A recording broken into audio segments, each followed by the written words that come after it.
ورحمة الله وبركاته نحمده ونصلي على رسوله الكريم أما بعد فأعوذ بالله من الشيطان الرجيم بسم الله الرحمن الرحيم والله جعل لكم من أنفسكم أزواجا وجعل لكم من أزواجكم بنينا وحفظة ورزقكم من الطيبات وعن أبي هريرة رضي الله عنه قال رسول الله صلى الله عليه وسلم মা মিন মাউলুদিন ইল্লা ইউলাদু আলা ফিত।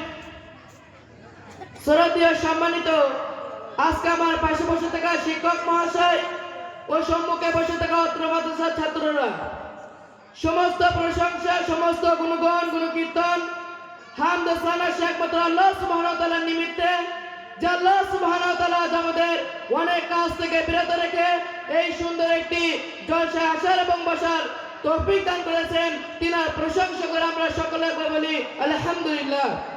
তারপরে পরে আমার নবী, আপনার নবী, সারা বিশ্বের নবী, যে নবীর দ্বারা আমরা ব্যাঠিক পথ থেকে সঠিক পথে আসতে পেরেছি, সেই নবী হযরত মুহাম্মদ মুস্তাফা বলুন সাল্লাল্লাহু আলাইহি ওয়াসাল্লামের উপর লাখো কোটি দরুদ ও সালাম বর্ষিত হোক।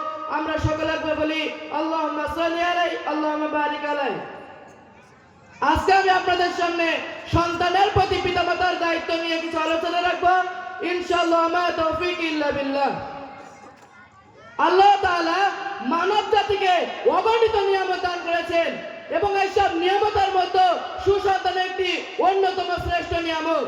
আল্লাহ সুবহানাহু ওয়া তাআলা তিনি পবিত্র কোরআনে সূরা নাহলের 72 নম্বর আয়াতে তিনি বলেন, আল্লাহু জাআলা লাকুম মিন আনফুসিকুম আজওয়াজাও ওয়া জাআলা লাকুম মিন আজওয়াজিকুম বানিনা ওয়া হাফাযাতা ওয়া রাযাকাকুম মিনাত তাইয়্যিবাত। আমি তোমাদেরকে জড়াই জড়াই সৃষ্টি করেছি এবং তোমাদের যুবরাতে তোমাদের জন্য পুত্র পৌত্রাদি সৃষ্টি করেছি এবং তোমাদের দিয়েছি উত্তম জীবন উপকরণ। রাসূল সাল্লাল্লাহু আলাইহি ওয়াসাল্লাম তিনি হাদিসের মধ্যে বলেন, ওয়া নবী হুরায়রা রাদিয়াল্লাহু আনহু قال রাসূলুল্লাহ সাল্লাল্লাহু আলাইহি ওয়াসাল্লাম, আবু হুরায়রা রাদিয়াল্লাহু আনহু বর্ণিত তিনি বলেন, রাসূল সাল্লাল্লাহু আলাইহি ওয়াসাল্লাম তিনি বলেছেন, মা মিন মাউলুদিন ইল্লা ইউলাদু আলাল ফিত। প্রত্যেক শিশু তার স্বভাব ধর্ম অর্থাৎ সে ইসলামের পথে জন্মগ্রহণ করে। অতএব সন্তানের প্রতি পিতামাতার প্রথম যে দায়িত্ব সেটি হচ্ছে সন্তান ভূমিষ্ঠ হলে সর্বপ্রথম তার কানে আযান দেওয়া। কথা বলতে শিখলেই তাকে লা ইলাহা ইল্লাল্লাহ অর্থাৎ আল্লাহ ব্যতীত সত্যিকার যে মাবুদ নেই এই বাক্যটি তাকে শিখিয়ে দেওয়া। তারপর 7 দিন পরে তার নামে একটি আকিকা করে সুন্দর একটি নাম রাখা। তাছাড়া ইসলাম মা বাবার উপর আরো যে দায়িত্ব তা হচ্ছে সন্তানের আদর্শ, শিক্ষা ও স্বাস্থ্যের প্রতি লক্ষ্য রাখা। যে শিশুটি আপনার ঘরে জন্ম নিল তার মনে, তার দেহে আপনার চরিত্রের প্রভাব, আপনার রুচির প্রভাব পড়তে বাধ্য। অতএব আপনি যদি আদর্শ বাবা হন, আদর্শ মা হন, তাহলে আপনাকে প্রথমে ভালো হতে হবে, সৎ হতে হবে, তাহলে শিশু ভালো হবে, সৎ হবে। নিজে ভালো হবার সাথে সাথে সন্তানকে ভালো করার জন্য যে জ্ঞানটি তাকে দিতে হবে তা হচ্ছে মানুষের সাথে কথা বলার আগে তাকে সালাম প্রদান করানো শেখাতে হবে এবং মানুষের সামনে কেমন ভাবে কথা বলতে হয় সেটি তাকে শেখাতে হবে।